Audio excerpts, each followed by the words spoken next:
background in technology through running a research centre, and then the third section is about being an academic, which is something I've never thought I'd be, but we'll explain.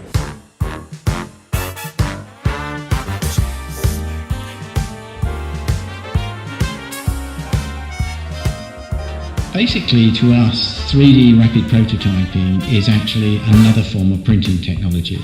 The Centre for Fine Print Research has always looked at print in its broadest context. And to us, this is just printing layers three-dimensionally rather than just dealing with a flat planar surface.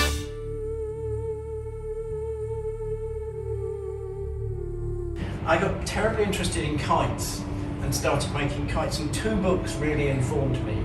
One was this guy called David Pellon, on kites, and it was the best how to do it book that you could possibly get hold of that came out in the 70s. And the other was The Art of the Japanese Kite by Tao Streeter. Now the thing about The Art of the Japanese Kite is Streeter, and sadly I never met him and I should have done, was also an artist and made kites that were called flying red lines, which were quite famous in the 70s, and you can still see some of his sculpture in Central Park in New York. I thought to myself, very few people make it as an artist, and most of those who do make it as an artist and their work sells for large amounts are usually dullweed. It's not until after they're dead does their work have any real value. Most artists struggle. And so I thought, I don't want to be a poor artist, so I'll do this. And if I can spend a third of my time making art, that's pretty good if I get paid for it. So that was the basic premise.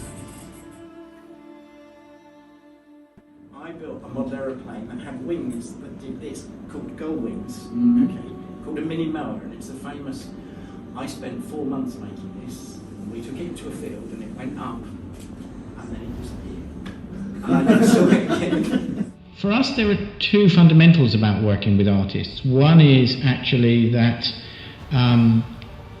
that's our primary reason for existence, is that we have always worked with artists. We are artists who work with other artists, and our research is about how we can push technology for the visual arts. One of the things that is also important there is the fact we do a lot of work with industry as well.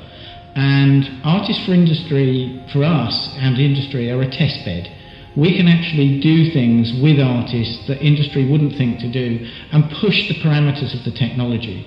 So we can not only push things forward, but also we can find out faults and problems, or even approaches. Often it's the approach that the artist makes, if we document it, which actually allows new development and avenues for the industry.